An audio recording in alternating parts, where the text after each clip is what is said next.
Welcome to another deep dive. Today, we're tackling a topic many of us can relate to, shyness. We've got expert opinions, research, even personal stories, really trying to get to the bottom of how shyness works, how it shapes our lives. And one thing that really stood out to me from the material is, did you know that children raised in total silence actually don't survive? It's crazy, right? Yeah. Even with all the care in the world, it just shows how deeply social creatures we are. Yeah, it's like we're wired for connection, but kind of a paradox. The source material argues that, modern American society is maybe making us more shy, not less. Yeah, it's a fascinating argument for sure. So how could that be? I mean, we're around people all the time. Well, think about it. How much do we move? The average American relocates like 14 times. Oh, wow. You're constantly uprooting, losing those familiar connections. You're always the new kid in town, kind of, even as an adult. Exactly. And it's hard to put down those social roots when you're always on the move. Yeah, makes sense. And it's not just that. We've gone from those mom and pop stores where you chat with the owner to these like massive impersonal chains. Right, right. And then, technology, amazing, but it can also isolate us. We're connecting more online, but maybe less deeply in person. So we're physically around more people, but those genuine interactions, maybe those are fewer and further between. Exactly. And the source material makes this really interesting point about how our focus on individual achievement might be playing a role too. Right, yeah. Our culture is so obsessed with like being the best, the most successful. You got to stand out, right? Yeah, and shyness almost becomes a liability in that environment, a debit statement, as one of the sources puts it. It makes us afraid to take risks, to put ourselves out there, because what if we don't measure up? It's almost like we're all performing instead of just connecting. Yeah, and that fear of not being good enough. Right. And speaking of, well, not performing, but the source material also talks about the power of labels. There's this story about a woman who only started thinking of herself as shy after a teacher labeled her as quiet in school. Wow. What do you make of that? It's really powerful how, especially early on, labels can just like stick with us. If you're told you're shy, Yeah. you start to see yourself that way, even if it wasn't really true before. Yeah, you're handed the script and told this is who you are. Yeah, That's exactly. like a self-fulfilling prophecy. And it can really limit you. And it's interesting because the sources make a distinction between shyness as a trait versus shyness as a response. It's not always ingrained. Sometimes it's situational. So that same person who's totally quiet at a party might be completely different one-on-one. Or when they're passionate about something. Right. Makes sense. And then getting into how shyness plays out in children, there are some, I don't know, kind of tough anecdotes in here about things parents say, like Mhm. telling a kid they're boring or always comparing them to a more outgoing sibling. Yeah. And it's like, even if you don't mean it cruelly, it can really do a number on a kid's self-image. Absolutely. Mm. There's research showing that shy kids often see themselves as like less attractive, less smart, less popular, even when none of that is objectively true. It's like they internalize that. Totally. And they start limiting themselves. Right. And then there's this whole idea of birth order and shyness that the source material touches on. Have you heard of that? A little bit, yeah. Yeah, there's some, I guess, evidence suggesting that firstborn kids might be more prone to shyness. Maybe it's pressure, being the trailblazer, or just having less experience with those early social dynamics. Huh. Interesting. Yeah, it makes you think, if you're a parent listening, how much of that is playing out, Even unintentionally, the way we interact with our kids can shape how they navigate the world socially. Absolutely. And that leads us to the classroom setting, which can be a real minefield for shy kids. Oh, yeah. There's this one story that really stuck with me about this little girl who was too shy to interrupt the teacher, and she ended up wetting her pants in class. Oh, wow. Yeah, it really brings home how real those internal barriers can be for kids. It's Yeah. not just about feeling a little awkward. It can prevent them from getting their needs met. Absolutely. And on top of that, imagine being too shy to ask for help, to participate in class, even to raise your hand when you know the answer. It can have a real impact on their learning and development. So for educators listening or parents who want to support their kids, what can we do to help? The source material really emphasizes creating a more supportive environment, being sensitive to how shyness shows up, encouraging communication, building confidence, making it okay to make mistakes. It's all crucial. And maybe most importantly, Celebrating those unique strengths and sensitivities each kid brings instead of trying to turn everyone into like the same extroverted ideal. Exactly, and that's a great segue into our next topic, how shyness impacts those crucial, intimate relationships in our lives. Yeah, this is where that prisoner of war camp analogy comes in from the source material. The need to trust others is so essential, but it also feels incredibly risky, especially for someone who's shy. Right. It's like that analogy really captures the dilemma. They crave intimacy, but that vulnerability is terrifying. Yeah, it's like you're weighing the rewards of connection against the potential pain of rejection. Exactly. And often that fear wins out.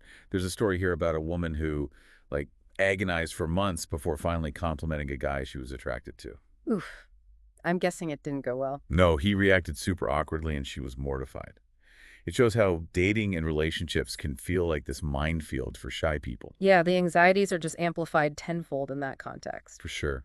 So what do we do? How do we help? The sources suggest a mix of personal growth and also a lot of social support. Like working on those internal barriers, but also creating a more understanding environment for those who are shy. Absolutely. Yeah. And maybe questioning our own assumptions about what's normal, not being so quick to judge quietness or reserve, recognizing that maybe there's a lot of depth there. I love that. And speaking of depth, one of the sources touches on this idea of invulnerable children, the ones who seem to thrive no matter what life throws at them. Oh, that's fascinating. Like, what makes them tick? It's a really interesting question. Yeah. Yeah, it's like they have this innate resilience. They bounce back from things that would leave others reeling. Hmm. It really makes you wonder what their secret is. It does, and I'm curious to dive into that more, but I think we need to take a quick break first. That's good. We'll be right back to continue our deep dive into the world of shyness. Before the break, we were talking about those invulnerable children, Hmm. the ones who just seem to thrive no matter what, right? What's their secret? Yeah, like what makes them so resilient? Do the sources give us any clues? Not like any simple answers, but they do talk about the importance of a supportive environment. Could be family, friends, mentors, even just a strong community. Like a safety net, knowing there are people you can turn to. Yeah, exactly. But what about those who don't have that? The sources also mention therapy, how that can be a big help for coping with shyness. Oh, for sure. Therapy gives you that safe space to explore those deeper anxieties. Learn healthier ways of coping. Like a guide helping you navigate those tricky social situations. Exactly. And it can help you build stronger relationships too. Right, yeah. And therapy isn't the only option, right? The sources also talk about mindfulness. Oh yeah, mindfulness can be huge. It's all about like paying attention to your breath, your body, your thoughts, but without judging them. You learn to just like observe them. So instead of being swept away by anxiety, you're learning to ride those waves. Exactly. And the more you practice, the less reactive you become to those triggers that used to send you spiraling. You're building that muscle. Yeah, exactly. You're strengthening your ability to just like stay grounded even when shyness wants to take over. It sounds really empowering. It is. And it makes me think about Carol Burnett, who we mentioned earlier, how she kind of channeled her shyness into performing, turned it into this source of strength. It's amazing, right? Like creative expression can be so powerful. Yeah, whether it's art or music or writing or performing, it gives you that outlet, right? To Yeah. connect with yourself and the world in a way that feels authentic. Exactly. Yeah. But sometimes those shy tendencies can create barriers, not just creatively, but in our relationships too. We talked before about that prisoner of war camp analogy, that fear of vulnerability. Yeah, it's like they're constantly battling these conflicting desires, Hmm. wanting to connect, but also terrified of getting hurt. Right. So it leads to all these self-sabotaging behaviors. Totally.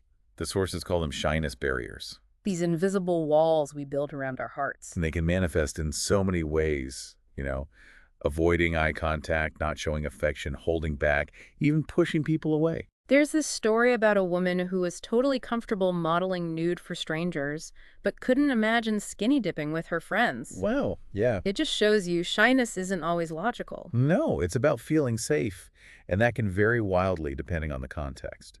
So how do we help someone break down those barriers? Patience and understanding are key, but what else? Well, the sources say it's important to remember that shyness often sends mixed signals. There's an example of a woman who was really into a guy, but kept pushing him away with these awkward attempts to get his attention. So her shyness was actually sabotaging the connection she wanted. Exactly. Yeah. It's a reminder that for shy people, sometimes their actions don't line up with their true feelings. Those anxieties can be so overwhelming. Yeah, like their fear is speaking louder than their heart. Exactly. So how do we help? Well, the sources highlight clear communication, encouraging people to express their needs directly, even if it feels scary. And on the flip side, those of us who are interacting with shy people, we need to be patient. Give them space to open up. Yes, exactly. And maybe challenge our own assumptions about what normal behavior looks like. Maybe assertiveness and confidence can look different for different people. Right, it doesn't have to be loud and in your face. Exactly. And that actually leads to another interesting point from the sources about how societal expectations around masculinity and femininity play into all of this. Right. There's that double standard. Shyness in women is often seen as like cute, even desirable. Right. But for men, it's a weakness. Yeah. There's a story here about a guy who was totally mortified when a woman asked him to dance. Oh, wow. Yeah, he felt like his masculinity was being challenged, put in this passive role. Wow. It just goes to show how deeply ingrained those gender norms are. So how do we move beyond those stereotypes? The source material suggests it starts with awareness, recognizing those biases, both in ourselves and in the culture. And understanding that shyness is a human experience, not a gender-specific trait. Exactly. And then there's this whole other layer, which is how shyness actually affects our thinking. Wait, really? I thought it was more of a social and emotional thing. It is, but the source material highlights some interesting research on how it can affect our memory and perception too. Okay, Now I'm really curious. so there's this experiment where researchers show a video of a woman giving a speech to both shy and non-shy men. Okay. And afterwards, they test their recall, like how much they remember. So what happened? Well, the shy men had way worse recall, especially when they were feeling self-conscious. Huh. So it's not just about feeling uncomfortable. It's like their shyness is actually interfering with their ability to process information. Exactly. It's like their brains are so busy monitoring their own behavior, worrying about how they're being perceived, that they can't fully engage with what's happening around them. So we might be missing out on a lot just because we're too in our heads. Right. And it really highlights the importance of finding ways to, quiet those negative thought patterns. So we can free up that mental energy, Yeah. to actually engage with the world. And it's not just about absorbing information. The sources mention how shyness can distort our perceptions of others, too. In that same experiment, the shy men rated the woman in the video as less attractive. Wow, so it's like a negative filter. Right. It can make us more critical, more judgmental, Yeah. and less open to seeing the good in people. Yeah, that's a really important insight. So managing shyness isn't just about feeling better socially. It's also about, cultivating a more positive, compassionate outlook. On ourselves and the world. Yeah, and that brings us back to self-compassion. The sources really emphasize that. Right, being kind to ourselves. It's not about becoming someone you're not. It's about embracing who you are. Quirks and all. Yeah. Accepting that shyness is a part of you, but it doesn't have to define you. Right, and that includes those, maybe more extreme cases where shyness becomes so intense that it starts to interfere with your life. You're talking about chronic shyness. Yeah, like when those anxieties and inhibitions become so strong that it's hard to function. Yeah, the sources share this kind of unsettling story about a group of children who were raised in total silence. Oh, wow. Yeah, they were never allowed to hear human voices or have any social interaction. What? Why? It was this, really misguided attempt by a ruler back in the 13th century to prove a theory about language. He thought that if you isolated kids, they'd spontaneously start speaking this ancient language. Huh. Yeah, it was a crazy idea. So did it work? Sadly, no. All the children died. Oh, wow. Not from lack of care, but from the lack of connection. They just couldn't survive without it. It's heartbreaking, but it really shows how fundamental social interaction is. Yeah, we're wired for it. And when those connections are missing, the consequences can be devastating. It makes you think about those who are chronically shy, living in a kind of self-imposed silence, cutting themselves off from the very thing they need. It's like they're trapped in this prison of their own making, Their fear keeping them locked away. And it's not just about missing out on the good stuff. Chronic shyness can affect everything, right? Work, relationships, even your health. Absolutely. It can have this ripple effect. So how do we help those who are struggling at that level? Well, the sources emphasize professional help, therapy, counseling, support groups.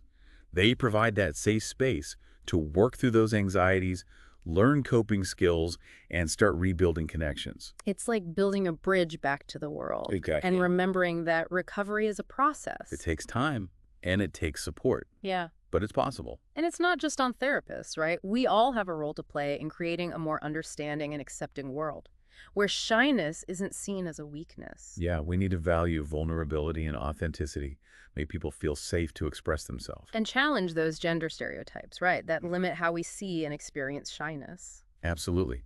It's about creating space for everyone to be their true selves, to connect in a way that feels genuine. Speaking of connection, the sources get into some interesting research on how men and women experience dating anxiety differently. Oh yeah, dating. That's a whole other layer of complexity when it comes to shyness. So, what do the sources say about how those anxieties play out differently for men and women? Well, men who struggle with dating anxiety tend to focus on their perceived lack of social skills. Like they don't know how to approach women, or they're afraid of saying the wrong thing. Yeah, it's that fear of not living up to some, like, masculine ideal. Right. Whereas women who have dating anxiety are more likely to get stuck on those negative thoughts about themselves. Like, I'm not pretty enough or I'm not interesting enough. Am I worthy of love? Exactly. That fear of judgment, of being rejected for who they are. And these different anxieties lead to different coping mechanisms too, right? Yeah. So men might avoid social situations altogether, or they might try to overcompensate by being, like, overly aggressive or boastful. It's that classic fake it till you make it approach. Yeah, trying to mask their insecurity. Whereas women might be more likely to withdraw, avoid eye contact, downplay their achievements, They try to make themselves invisible. so they won't get rejected. Right. But both of these can backfire. You end up just reinforcing those anxieties. Exactly. So how do we help? How do we break free from those patterns? Well, the sources say it's about challenging those limiting beliefs about ourselves and about the opposite sex. Recognizing that everyone gets anxious about dating, it's normal. And those anxieties are often rooted in deeper stuff that has nothing to do with our actual worth as a partner. It's about learning to approach dating with more compassion, for ourselves and for others. And being willing to be vulnerable. Yeah, let your guard down a little. Exactly. Create that space where both men and women feel safe to express those anxieties. Speaking of vulnerability, the sources also talk about how shyness can impact intimacy once you're in a relationship. Yeah, shyness doesn't magically disappear just because you found someone. Right. It can actually get more intense, especially when it comes to like really opening up. Yeah, those anxieties about self-disclosure. The sources use the term intimacy barriers. These invisible walls that shy people put up. Even like someone they love. It's like they're afraid to let their partner see the real them. Afraid of being judged or rejected. There's this story about a couple who were together for years, but the woman just couldn't open up to her husband. She loved him, but she couldn't be vulnerable. Wow. So even in a loving relationship, shyness can still sabotage things. Yeah, it's like they're starving the relationship of emotional connection. So what's the antidote? How do we help couples navigate that? The source material emphasizes communication, being patient, willing to meet each other halfway. Creating that safe space where both people feel comfortable expressing their needs. Exactly. And it's about learning to listen with empathy, to validate each other's feelings. And recognizing that intimacy is a journey, It takes time to build that trust. And both partners have to be willing to put in the effort. And maybe that means challenging our own assumptions about what normal intimacy looks like. Yeah, because it can look different for different people, for different couples. It's not about some, like, one-size-fits-all model. Exactly. And speaking of challenging assumptions, the source material goes into how societal expectations around masculinity and femininity can really influence our experiences of shyness. Oh yeah, that's a huge piece of the puzzle. Like shyness is often seen as cute or demure in women, but for men, it's a sign of weakness. Yeah, the double standard strikes again. It starts with awareness, right? Right. Recognizing those biases in ourselves and in society. And then actively challenging them. Shyness is a human experience, not a gender-specific trait. So true. And it's about recognizing those anxieties, the fear of rejection. That's universal. It just might manifest differently depending on gender roles. Yeah, and that leads us to a really interesting point, how shyness affects our thinking. Oh, right. We touched on that before the break. Yeah, those cognitive impacts. I'm still kind of mind blown by that, I always thought shyness was mainly social and emotional. It is, but it turns out it can have these measurable effects on our brains too.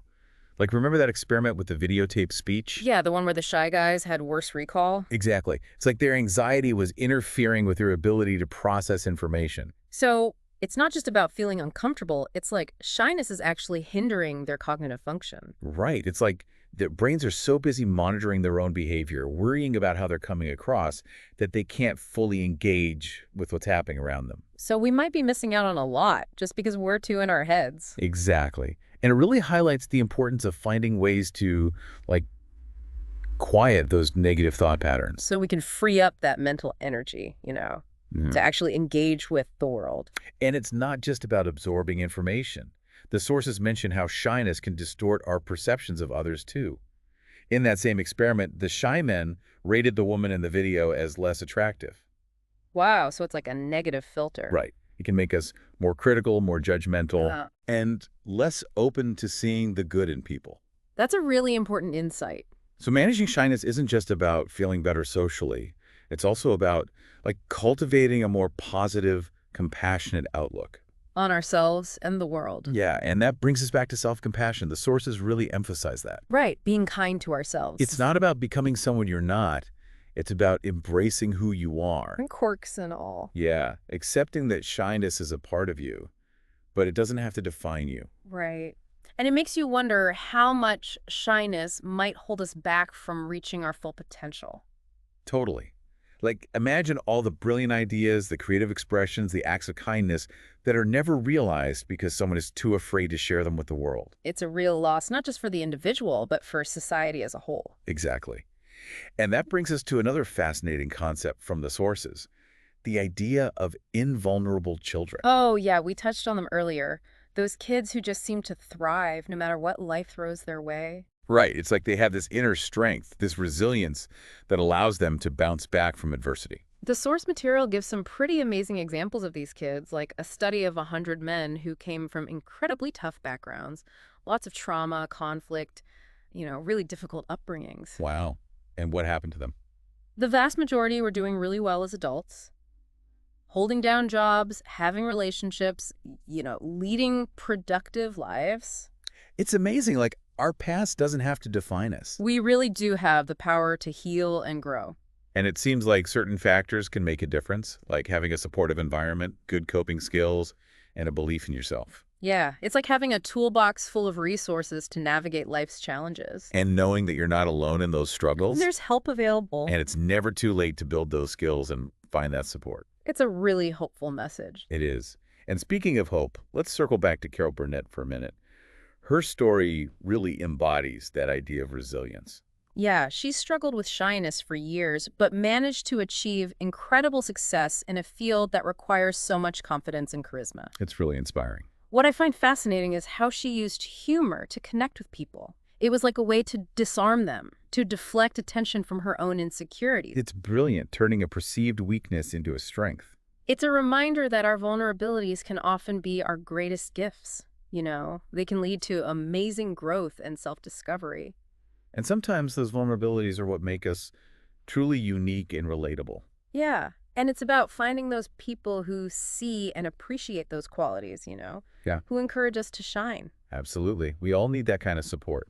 And speaking of support, the sources get into some interesting research on how men and women experience dating anxiety differently. Oh yeah, dating. That's a whole other layer of complexity when it comes to shyness. So what are some of the key differences they highlight? Well, for men, a lot of the anxiety seems to center around their social skills. They worry about approaching women, saying the wrong thing, making a bad impression. It's like that fear of not performing well enough, of not being smooth or charming enough. Exactly. Whereas women with dating anxiety tend to focus more on their appearance and their perceived flaws. They get stuck in those negative self-perceptions. Like, am I pretty enough? Or am I interesting enough? Yeah, that constant fear of judgment. Then those different anxieties lead to different coping mechanisms too, right? Totally. So a guy who's anxious about dating might avoid social situations altogether. Or he might overcompensate by being overly aggressive or boastful, like he's trying to prove something. Yeah, putting on a show to hide his insecurity. Exactly. Whereas a woman might be more likely to withdraw, to avoid eye contact, to downplay her accomplishments. Trying to blend in, to not draw attention to herself. Right, so she won't get rejected. But both of those strategies can backfire. Absolutely. The more you avoid situations that make you anxious, the more that anxiety grows. And the more you try to hide who you are, the harder it is to connect with someone authentically. So what's the solution? How do we help people break free from those patterns? The sources talk about the importance of challenging those limiting beliefs, both about ourselves and about the opposite sex. Recognizing that everyone gets nervous about dating, it's totally normal. And those anxieties often stem from deeper insecurities that have nothing to do with our actual worthiness as a partner.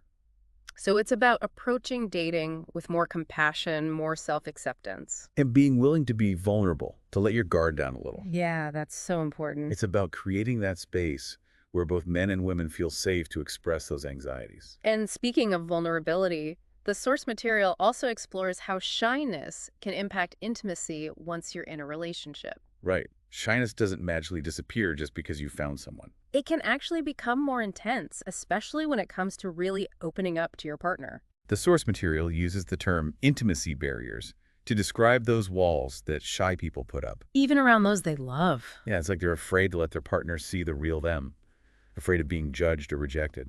There's a story about a couple who had been together for years, but the woman just couldn't bring herself to be vulnerable with her husband.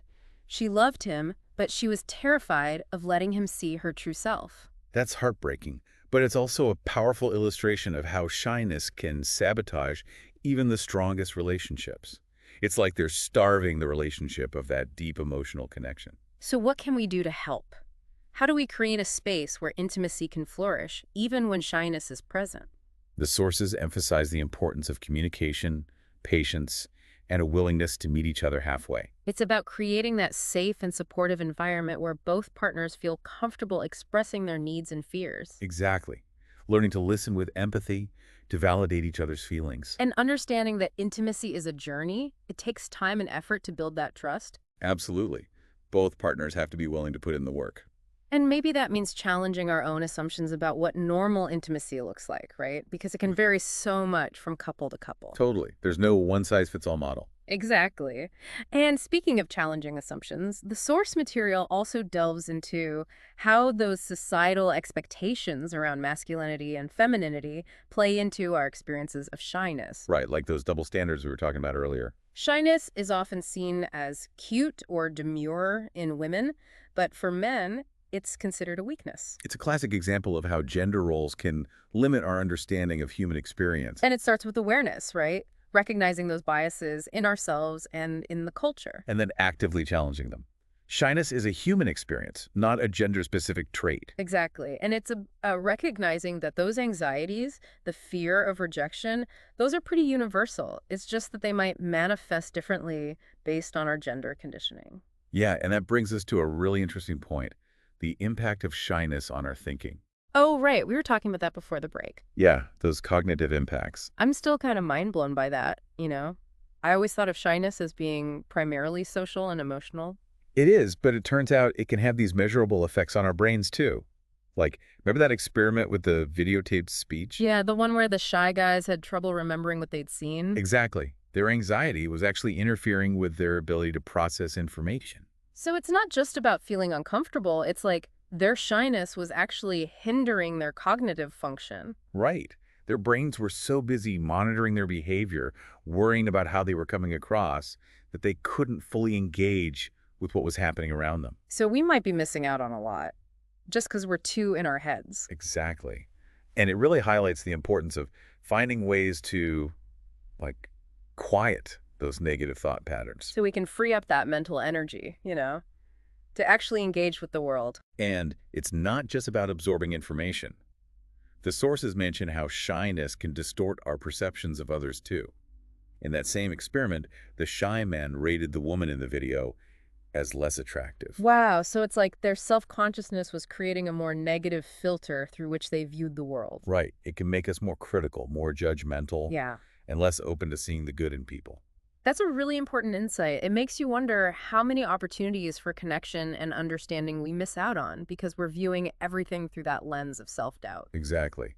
And it highlights the importance of challenging those negative perceptions and developing a more compassionate and accepting view of both ourselves and others. And speaking of compassion, the source material emphasizes the importance of self-compassion for overcoming shyness.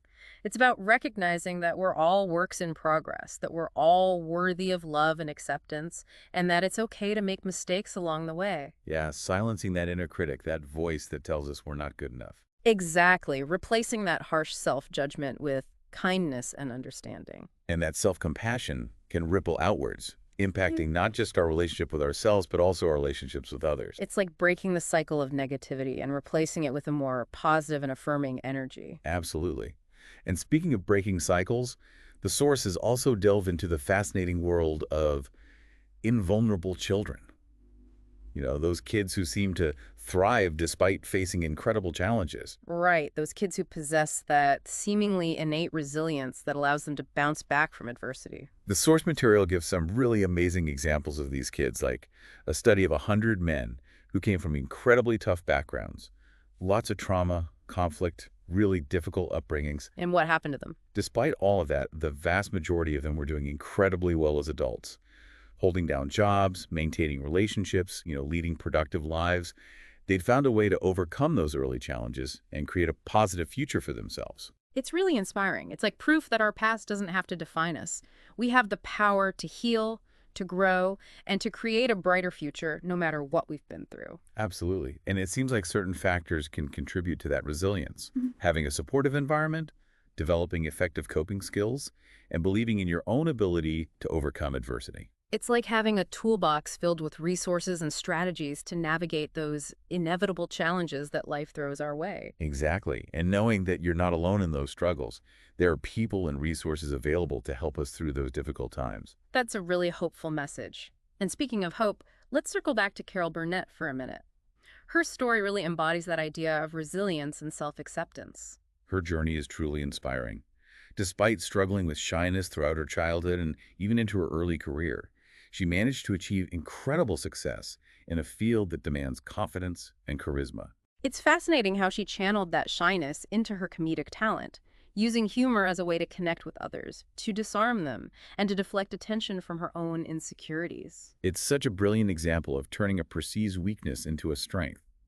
She embraced her shyness, found a way to express it authentically, and in doing so, created something truly unique and powerful. Yeah, it's a reminder that our vulnerabilities can often be our greatest strengths, and that embracing those vulnerabilities can lead to extraordinary growth and self-discovery. Absolutely. And it's about finding those people who see and appreciate those qualities in us, you know, who encourage us to let our light shine. Surrounding ourselves with that kind of love and support so we can be our true selves, shyness and all. Exactly. And on that note, I think it's time to wrap up our deep dive into the fascinating world of shyness. It's been an incredible journey exploring the many layers of this complex and often misunderstood human experience. We've uncovered some surprising insights, challenged some long-held assumptions, and hopefully gained a greater understanding of ourselves and those around us who struggle with shyness. And for me, the key takeaway is that shyness, while it can present some challenges, doesn't have to define us. With self-awareness, compassion, and the right support, we can learn to navigate the world in a way that feels authentic and fulfilling. Couldn't have said it better myself. And for all of you listening out there, we'd love to hear from you. What are your thoughts on shyness? Have you struggled with it in your own life? What insights resonated with you most from this conversation? We invite you to share your experiences, your questions, and your own wisdom on this topic. This is a conversation that deserves to continue, and we're grateful to have you as part of it. Thanks for joining us on this deep dive. Until next time. You know, it's amazing how much we've uncovered in our deep dive into shyness. We've gone from those big societal influences to the very personal, intimate relationships, from those labels we get stuck with, to those, honestly, surprising ways shyness can affect how our brains work. Yeah, it's a lot more complex than people might think. For sure. And before we went on, we were talking about how shyness can actually mess with our memory, even how we see the world around us. Right, like our brains are so busy managing all that anxiety Hmm. that it's harder to take in information to really process things. And it's not just memory. Remember that study with the videotaped speech? The Shy Guys actually rated the woman as less attractive, almost like their own self-consciousness was making everything seem more negative. Yeah, it's like they were seeing the world through this kind of distorted lens. It's a little sad, honestly, to think how much shyness might be limiting our experiences. But here's where things get really interesting. The source material pushes us to rethink shyness completely, and they offer this alternative perspective. Hmm. Shyness as sensitivity. Oh, I love that. Yeah, it's like flipping the script, right? Yeah. Instead of seeing it as a weakness, we start to see it as this different way of experiencing the world, a way that comes with its own unique strengths. Exactly. And there's this great quote from Blythe Danner in the material. She says, people who call you shy often don't realize that shyness may be another word for sensitivity, and they don't understand or don't try to understand your sensitivity. It's so true. It's like shy people, they often have this depth of feeling, this awareness that others just like miss. Right. They might be more tuned in to those subtle cues. They might be better listeners, more insightful about human nature. So instead of pushing shy people to be more extroverted, what if we celebrated those strengths? Right. Imagine a world where sensitivity was valued just as much as, being assertive and outgoing. That's a world where I think a lot of shy people could really thrive. Absolutely. Yeah. And it all comes down to challenging those deep-seated societal norms. Yeah. The ones that equate shyness with weakness or being inadequate. We need to change that story. Shyness is a normal human experience, It's part of who we are. and it can be a source of real strength and resilience. Absolutely. Well, I think that about wraps up our deep dive into shyness. It's been a fascinating journey, really exploring all those different facets of this, honestly, often misunderstood part of being human. Yeah, we've learned some surprising things, challenged some of our own assumptions, and hopefully come away with a better understanding of ourselves and those around us who maybe struggle with shyness. And I think the biggest takeaway for me is that, shyness can bring challenges, but it doesn't have to define us.